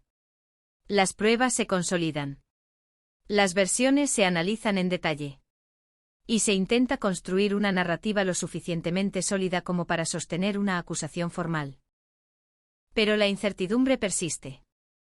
Lo que queda sin resolver. A pesar de todo lo investigado. No hay una versión única confirmada de los hechos completos. No hay localización del cuerpo. Persisten contradicciones en los testimonios. Y ese conjunto de vacíos define el caso. Transición. La investigación ha logrado establecer algunos hechos fundamentales. Pero no ha logrado cerrar el círculo. En la siguiente fase, el sistema judicial deberá enfrentarse a ese mismo problema. Cómo juzgar un caso donde la verdad no es única, sino fragmentada. Y cómo dictar una sentencia cuando la pieza más importante sigue desaparecida. Cuando un caso llega a juicio, se supone que el trabajo más difícil ya ha sido hecho. La investigación ha reunido pruebas. Las declaraciones han sido analizadas. Las hipótesis han sido filtradas. En teoría, el tribunal solo debe evaluar lo que existe y tomar una decisión. Pero en el caso de Marta del Castillo Casanueva, el sistema judicial español se enfrenta a un problema que no encaja en el modelo habitual. La ausencia de lo más importante. El cuerpo nunca aparece. Y aún así, el juicio debe continuar. El inicio del proceso judicial. En Sevilla, el caso llega a los tribunales rodeado de una enorme presión pública. La investigación ha señalado como principal responsable a Miguel Carcaño Delgado. Su papel se convierte en el centro del procedimiento.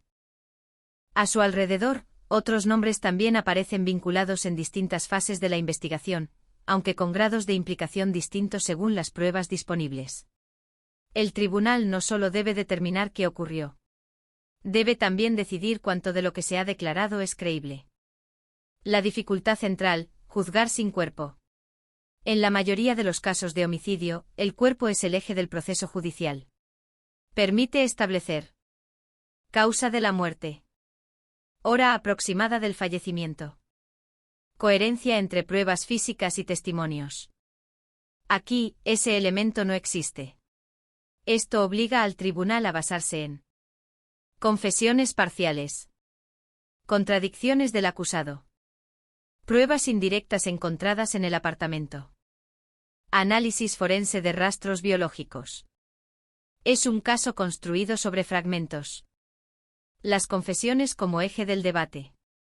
Uno de los elementos más discutidos durante el juicio es el comportamiento declarativo de Carcaño. A lo largo de la investigación, sus versiones han cambiado repetidamente. En el juicio, esta inconsistencia se convierte en un punto clave. La defensa argumenta falta de credibilidad. La acusación sostiene que los cambios no eliminan la responsabilidad. El tribunal debe evaluar no solo lo que se dice, sino la fiabilidad de quien lo dice. La reconstrucción de los hechos. Durante el proceso, se intenta reconstruir la secuencia de lo ocurrido dentro del apartamento. No existe una única narrativa aceptada universalmente. Sin embargo, hay elementos que se consideran más sólidos que otros. Marta estuvo en el apartamento de Carcaño. Se detectaron rastros biológicos de la víctima en el lugar. Hubo intentos de limpieza posteriores a los hechos. Estos elementos forman la base sobre la que se construye la acusación. Pero no responden a todas las preguntas. El debate sobre la autoría. Uno de los puntos más complejos del juicio es determinar la responsabilidad exacta. Las versiones contradictorias han introducido la posibilidad de múltiples implicados en distintos momentos de la investigación. Sin embargo, el tribunal debe trabajar con lo que puede ser probado. Esto genera una tensión constante entre lo que se sospecha, lo que se afirma y lo que puede demostrarse legalmente. La defensa, e incertidumbre como argumento. La defensa de los acusados se apoya en un elemento clave: la falta de certeza absoluta. Sin cuerpo, sin una reconstrucción completa y con declaraciones cambiantes, se plantea que no es posible establecer con precisión cómo ocurrió la muerte. ¿Quién participó exactamente? ¿Qué versión de los hechos es la verdadera?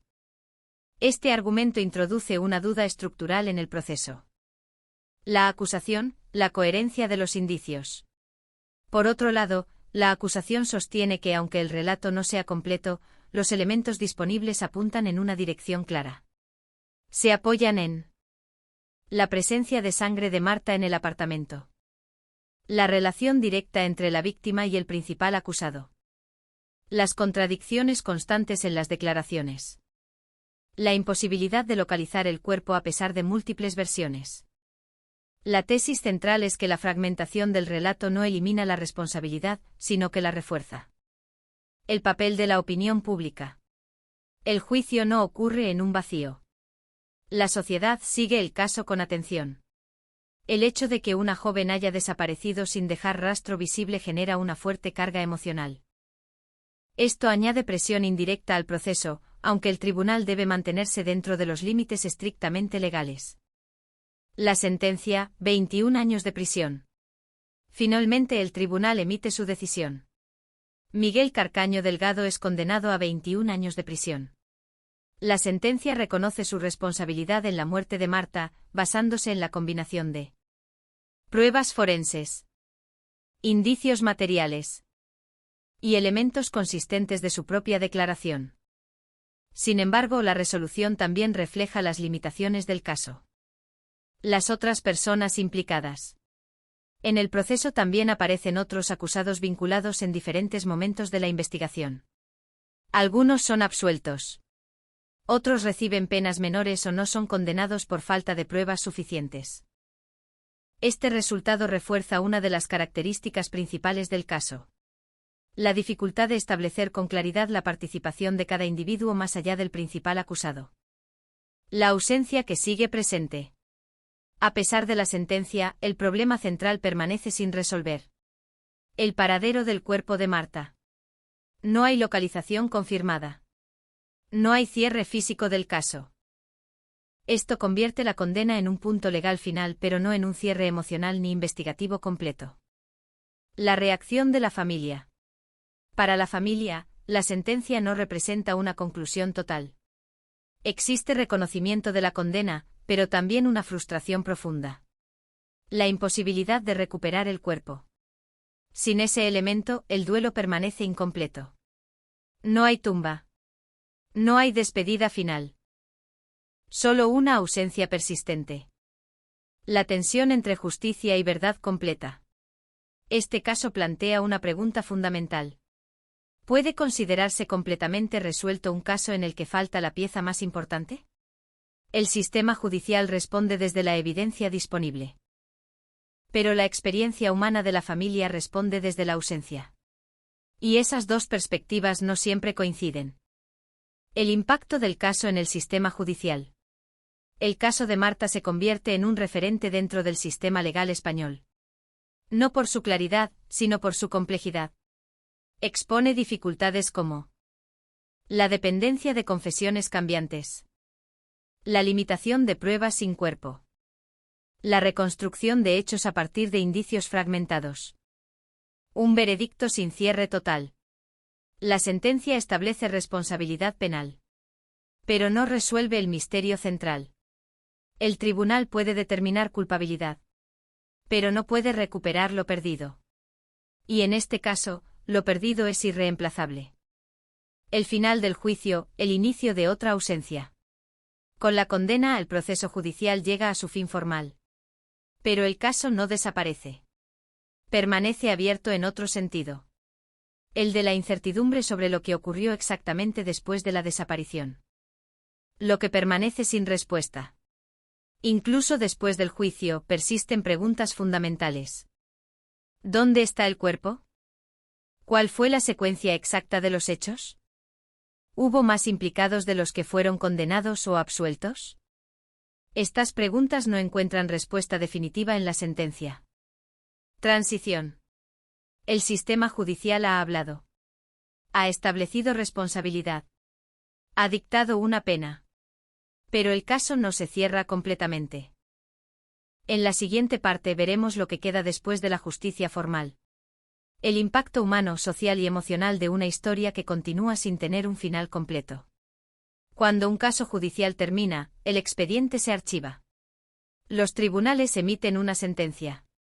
Los acusados cumplen condena. Los medios pasan a otra noticia. Pero hay casos que no terminan realmente cuando el sistema dice que han terminado. El caso de Marta del Castillo Casanueva es uno de ellos. Porque más allá del juicio, más allá de las declaraciones y más allá de las pruebas queda algo que no puede ser resuelto por una sentencia. Un vacío. La ausencia permanente. En Sevilla, la vida continúa. Las calles siguen llenas de movimiento. Las rutinas se repiten. El tiempo avanza. Pero para la familia de Marta, el tiempo se detuvo en un punto concreto, el momento en que ella desapareció sin dejar rastro. A pesar de la condena de Miguel Carcaño Delgado, la ausencia física de Marta sigue siendo una herida abierta. No hay tumba. No hay lugar de despedida. No hay cierre tangible. Solo una pregunta que no ha cambiado desde el primer día. ¿Dónde está Marta? El duelo incompleto. En la mayoría de los casos de desaparición con resultado de muerte, las familias pueden, al menos, recuperar el cuerpo. Ese acto permite iniciar un proceso de duelo. Permite el ritual del adiós. Pero en este caso, ese paso nunca ocurrió.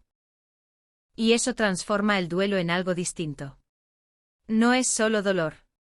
Es incertidumbre prolongada. Es la imposibilidad de cerrar una historia que permanece abierta en el plano emocional. El impacto en la familia. La familia de Marta ha vivido durante años con una doble carga. La certeza de la condena judicial. La incertidumbre sobre el paradero del cuerpo. Esa combinación es especialmente difícil de procesar. Porque la justicia ha hablado, pero no ha respondido a todo. Y esa diferencia entre lo legal y lo humano es una de las marcas más profundas del caso. El peso del silencio. A lo largo del tiempo, el silencio en torno al paradero de Marta se ha convertido en un elemento central. No es un silencio pasivo. Es un silencio cargado de significado.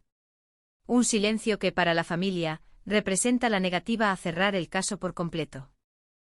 Porque mientras no haya respuestas, la historia sigue activa. La sociedad frente al caso. En la opinión pública, el caso de Marta ha dejado una huella duradera. No solo por la gravedad de los hechos, sino por su estructura incompleta. Es un caso que no ofrece una narrativa cerrada. Y eso lo convierte en algo difícil de olvidar. Porque el ser humano tiende a buscar finales claros. Y este caso no los proporciona. Un símbolo de incertidumbre judicial. Con el tiempo el caso ha sido citado como ejemplo de los límites del sistema judicial cuando faltan elementos esenciales. No porque la condena sea dudosa, sino porque la verdad completa no ha sido alcanzada. El sistema puede determinar responsabilidad penal. Pero no siempre puede reconstruir completamente la realidad de lo ocurrido. El papel de la memoria. En ausencia de un cierre físico, la memoria se convierte en el principal espacio de preservación de la historia de Marta.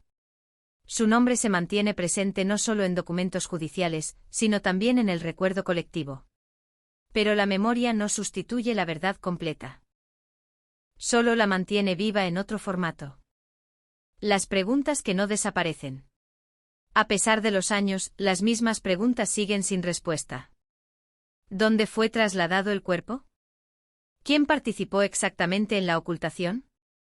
¿Por qué nunca se ha revelado su ubicación? Estas preguntas no forman parte de la sentencia. Pero siguen siendo el núcleo del caso en el plano humano. El impacto en el sistema de justicia. El caso ha dejado también lecciones importantes para la investigación criminal. La dificultad de trabajar sin cuerpo.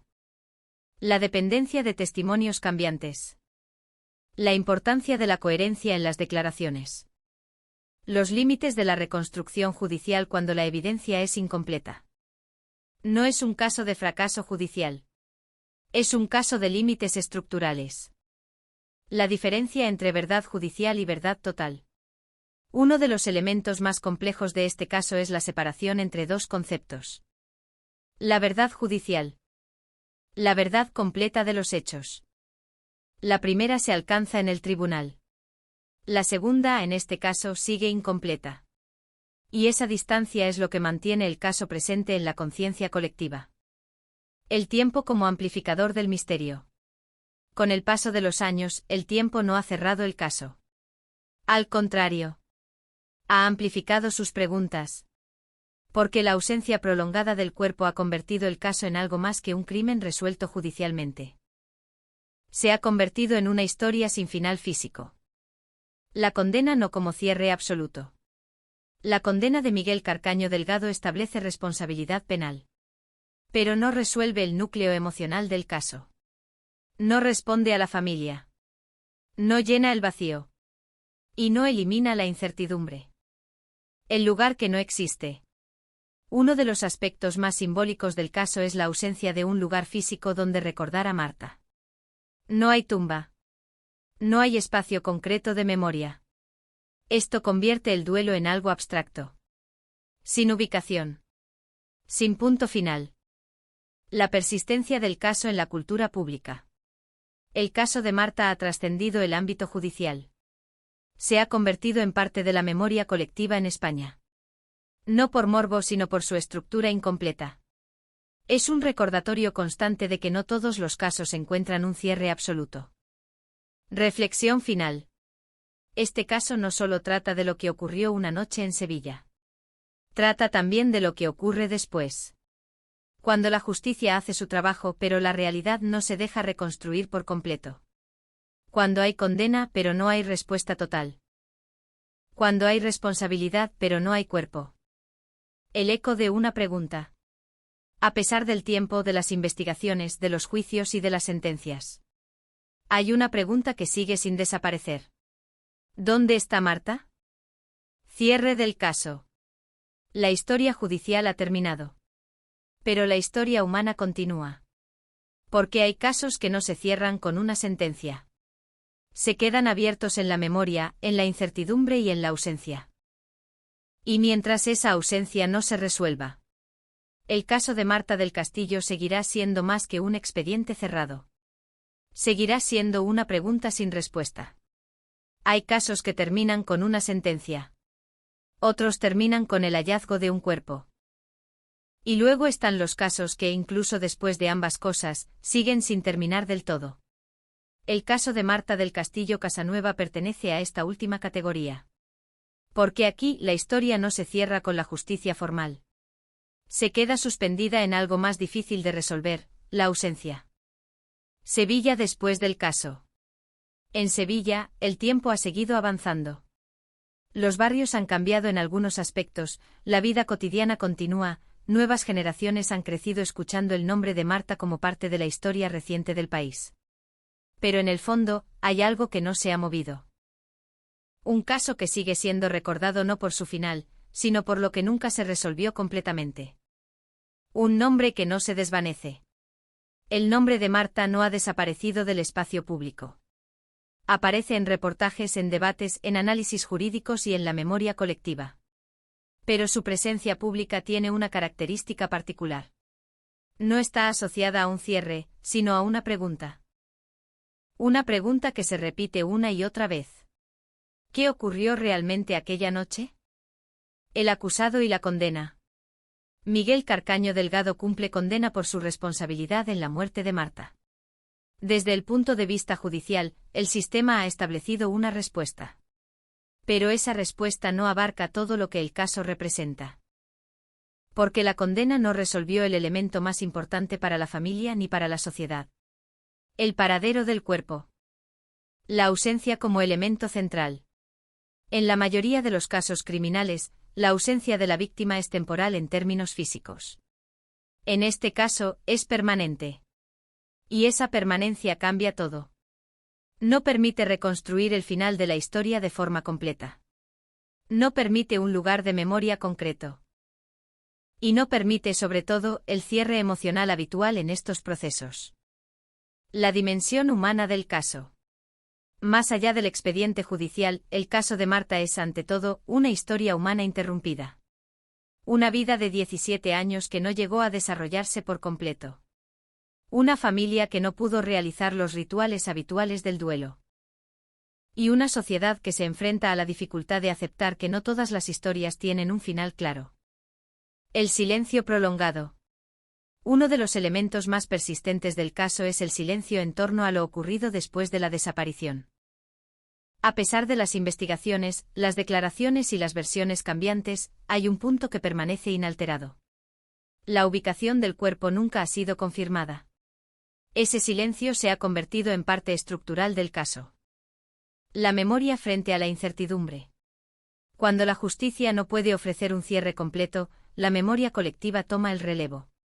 Pero la memoria, por naturaleza, no es un sistema de resolución. Es un sistema de preservación. Mantiene el caso vivo pero no lo resuelve. Y en el caso de Marta, esto significa que la historia sigue existiendo en un estado intermedio. Entre lo recordado y lo incompleto. El impacto en la percepción de la justicia.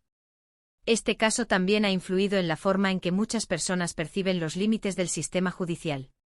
No en términos de legitimidad de la condena, sino en términos de alcance. Porque demuestra que puede haber culpabilidad sin recuperación del cuerpo. Puede haber sentencia sin cierre emocional. Puede haber justicia legal sin verdad total. El problema del cierre imposible. El concepto de cierre en casos criminales suele depender de elementos concretos. Identificación del responsable. Reconstrucción de los hechos. Localización de la víctima en casos de desaparición. En este caso, uno de esos elementos nunca se completó. Y eso hace que el cierre sea, en sentido estricto, imposible. El paso del tiempo. Han pasado años desde los hechos. Pero el tiempo en este caso no ha funcionado como un factor de cierre. No ha reducido las preguntas. No ha eliminado las incertidumbres. Solo ha cambiado la forma en que el caso es percibido. De noticia a memoria colectiva. La persistencia de las preguntas. A pesar de los procesos judiciales, las investigaciones y el tiempo transcurrido, las mismas preguntas siguen presentes. ¿Por qué nunca se reveló la ubicación del cuerpo? ¿Qué ocurrió exactamente en los momentos finales dentro del apartamento? ¿Qué parte del relato nunca ha sido contada o confirmada? Estas preguntas no dependen del sistema judicial. Dependen de la información que nunca apareció. El caso como estructura incompleta. El caso de Marta puede entenderse como una estructura narrativa incompleta. Tiene inicio, la desaparición. Tiene desarrollo, la investigación. Tiene resolución legal, la condena. Pero no tiene cierre físico ni narrativo completo. Y esa ausencia lo convierte en un caso que permanece abierto en la percepción pública. La distancia entre justicia y reparación. Una de las tensiones más importantes que deja este caso es la diferencia entre justicia y reparación. La justicia puede establecer culpabilidad. Pero la reparación, en términos humanos, requiere más. Requiere respuestas completas. Y en este caso esa segunda parte no se ha logrado. El legado del caso. El caso de Marta no es solo un expediente judicial. Es también un punto de referencia en debates sobre investigación criminal sin cuerpo. Límites de la prueba indiciaria. Impacto de las confesiones cambiantes. Relación entre verdad judicial y verdad completa. El eco en la sociedad. Más allá del ámbito legal, el caso ha dejado una huella en la sociedad española. No por su espectacularidad, sino por su estructura abierta. Porque obliga a confrontar una idea incómoda. Que incluso con investigación, juicio y condena puede faltar lo esencial. La permanencia del vacío. Si hay un elemento que define este caso más que cualquier otro, es el vacío. Un vacío físico, la ausencia del cuerpo. Un vacío narrativo, la falta de una versión única. Un vacío emocional, la imposibilidad de cierre. Y esos vacíos no se llenan con el tiempo. El final del relato judicial. Desde el punto de vista legal, el caso está cerrado. Hay sentencia. Hay condena. Hay responsabilidad establecida. Pero desde el punto de vista humano, el relato continúa. Porque las preguntas no han desaparecido. Solo han cambiado de lugar. De los tribunales a la memoria. Última reflexión. Hay historias que se resuelven. Otras que se explican. Y otras que simplemente permanecen. El caso de Marta del Castillo pertenece a esta última categoría. No porque no haya habido investigación. No porque no haya habido juicio. Sino porque falta aquello que daría sentido completo a todo lo demás. Cierre. En Sevilla, la vida sigue. Pero hay historias que no desaparecen con el tiempo. Historias que se quedan, no como recuerdos cerrados, sino como preguntas abiertas. Y esta es una de ellas. Una historia con verdad judicial. Con condena establecida. Pero sin respuesta final. Porque mientras no aparezca lo que falta. La historia de Marta del Castillo seguirá siendo, ante todo, una ausencia que no se puede cerrar. Hay casos que incluso después de haber sido contados una y otra vez, siguen resistiéndose a una conclusión definitiva. No porque falten palabras. No porque falten documentos. Sino porque falta algo más básico, una pieza central de la realidad. El caso de Marta del Castillo Casanueva es uno de esos casos. Y en este punto, más que reconstruir lo ocurrido, lo que queda es intentar entender por qué nunca se pudo completar del todo. La doble naturaleza del caso. Desde una perspectiva estrictamente judicial, el caso tiene un final claro. Miguel Carcaño Delgado fue condenado por su participación en la muerte de Marta. El sistema legal funcionó en su lógica interna. Hubo investigación. Hubo pruebas. Hubo juicio. Hubo sentencia. Pero en paralelo a esa lógica existe otra dimensión del caso. Una dimensión que no encaja del todo en el lenguaje de los tribunales. La dimensión de la ausencia. El problema estructural, lo que nunca apareció. En la mayoría de los casos criminales, la verdad judicial se apoya en elementos físicos. Un cuerpo, una escena claramente definida, o una secuencia de hechos verificables en su totalidad. Aquí, ese elemento central nunca fue recuperado. Y esa ausencia no es un detalle secundario. Es el eje alrededor del cual todo gira. Porque sin ese punto de referencia, cada reconstrucción es necesariamente incompleta. Sevilla como escenario permanente. En Sevilla, el caso ha quedado integrado en la memoria colectiva. No como un episodio aislado, sino como una referencia constante en la forma en que se entiende la relación entre justicia, prueba y verdad. Pero la ciudad, en su funcionamiento cotidiano, no se detiene en ese recuerdo. Las calles siguen llenas de vida. Los días siguen avanzando. Y sin embargo, el caso permanece como una capa invisible de la historia reciente. La importancia de lo no resuelto. Lo que hace que este caso siga siendo relevante no es únicamente lo que se sabe. Es lo que no se sabe. Porque la ausencia de información final no solo genera incertidumbre. También genera interpretación. Cada reconstrucción del caso depende en parte de cómo se leen las piezas disponibles. Y esas piezas por sí solas no forman un relato único. La fragilidad de las reconstrucciones. A lo largo de la investigación y el juicio, se intentó construir una narrativa coherente de los hechos. Pero esa narrativa siempre estuvo condicionada por factores externos. Declaraciones cambiantes. Versiones contradictorias. Falta de confirmación física final. Esto convierte el caso en un ejemplo claro de cómo la verdad judicial puede ser sólida en términos legales, pero incompleta en términos absolutos. El límite entre prueba y certeza. El sistema judicial no trabaja con certezas absolutas.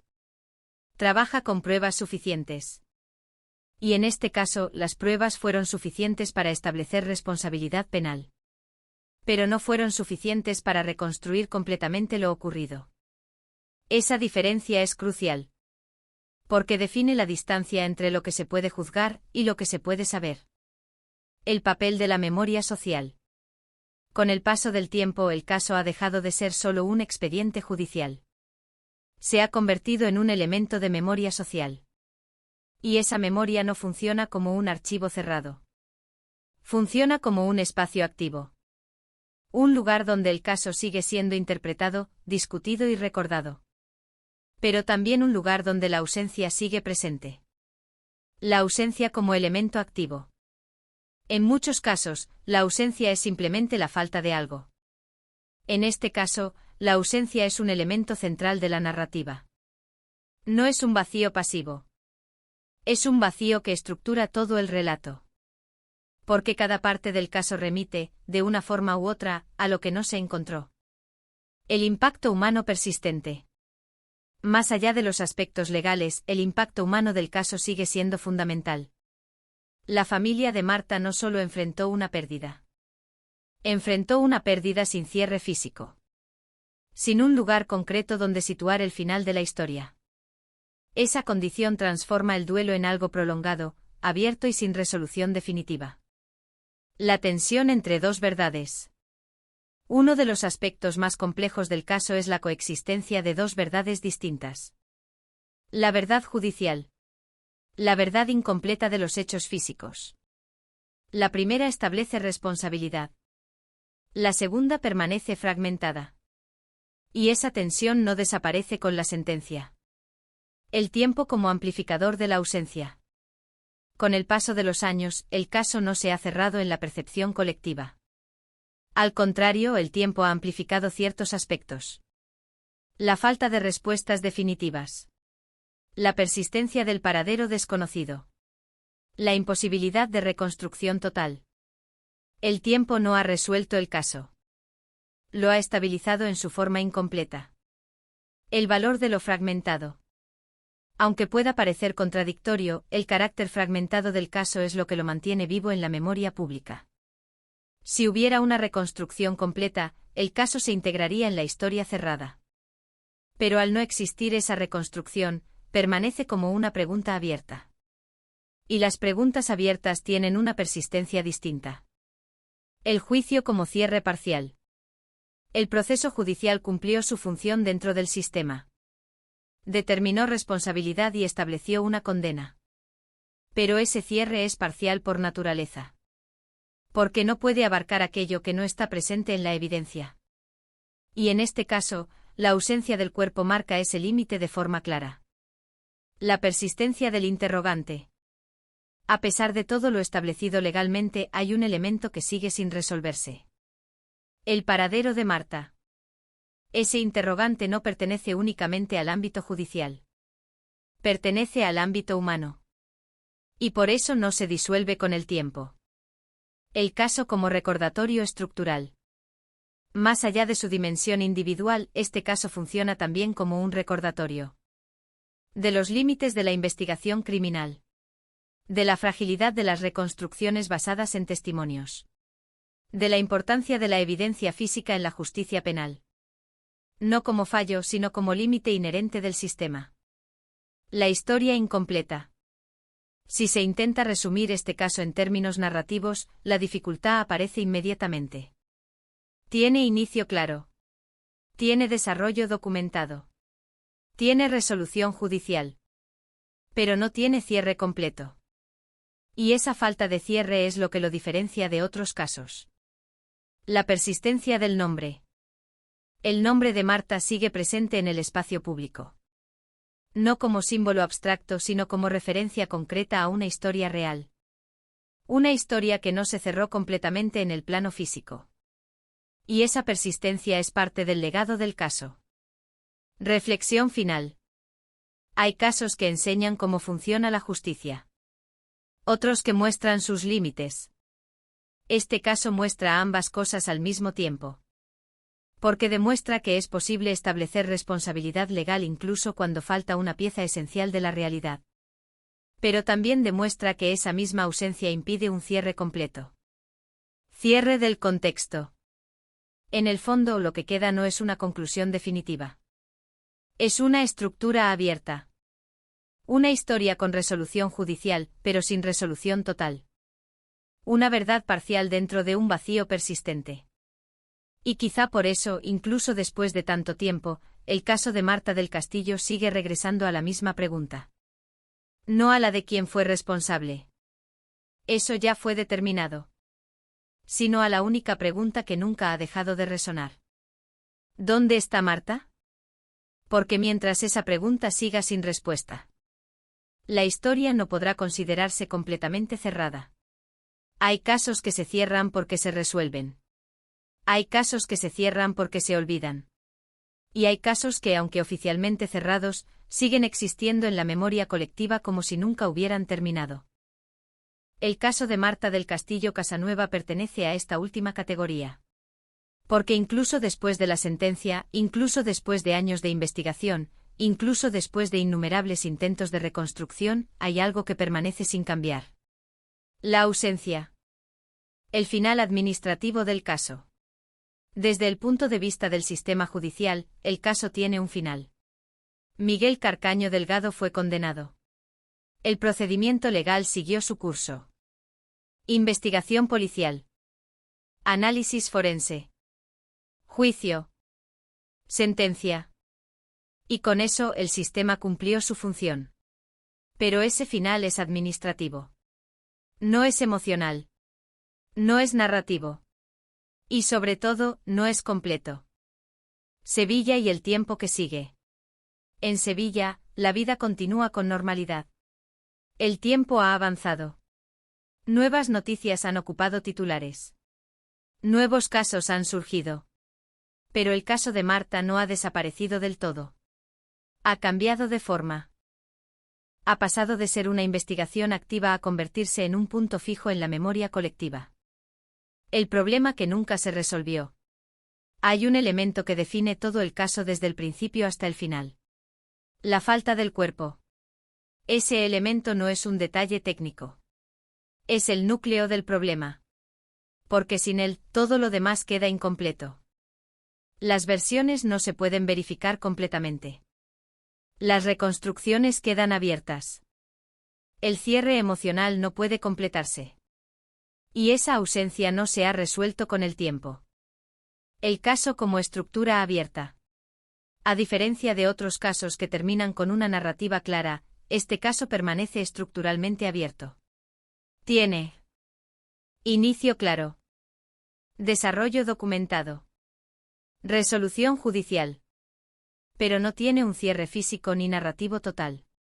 Y esa falta de cierre lo convierte en un caso que no pertenece del todo al pasado. La dimensión humana persistente. Más allá de lo judicial, hay una dimensión que no cambia con el tiempo. La dimensión humana. Para la familia de Marta, el caso no es una historia cerrada. Es una ausencia continua. Una ausencia que no puede ser sustituida por documentos, sentencias o explicaciones. Porque lo que falta no es información. Es presencia. La memoria como única continuidad. Con el paso de los años, la memoria se convierte en el único espacio donde el caso sigue evolucionando. Pero la memoria no reconstruye hechos. Solo los mantiene vivos. Y en este caso, la memoria no ha permitido cerrar el vacío. Solo lo ha conservado. El límite de la justicia formal. El sistema judicial puede hacer muchas cosas. Determinar responsabilidad. Establecer condenas. Resolver conflictos legales. Pero hay límites que no puede superar. Y este caso los expone con claridad. La justicia puede responder a la pregunta de quién. Pero no siempre puede responder completamente a la pregunta de dónde o cómo en su totalidad. El caso como referencia estructural. Con el tiempo este caso se ha convertido en una referencia dentro del análisis criminal. No por su excepcionalidad mediática únicamente, sino por su estructura incompleta. Es utilizado como ejemplo de investigaciones sin cuerpo. Condenas basadas en indicios. Confesiones contradictorias. Límites de la reconstrucción judicial. La persistencia del interrogante. A pesar de todo lo establecido legalmente, hay una pregunta que no ha cambiado. ¿Dónde está Marta? Esa pregunta no pertenece solo a la familia. No pertenece solo a la investigación. Pertenece a la estructura misma del caso. Y mientras no tenga respuesta, el caso permanece abierto en términos humanos. El paso del tiempo como amplificación del vacío. El tiempo, en lugar de cerrar el caso, ha amplificado su dimensión simbólica. Porque cada año que pasa sin respuesta refuerza la ausencia. Intensifica la memoria. Profundiza la percepción de incompletitud. El tiempo no ha llenado el vacío. Lo ha hecho más visible. La diferencia entre resolver y cerrar. Resolver un caso implica establecer hechos.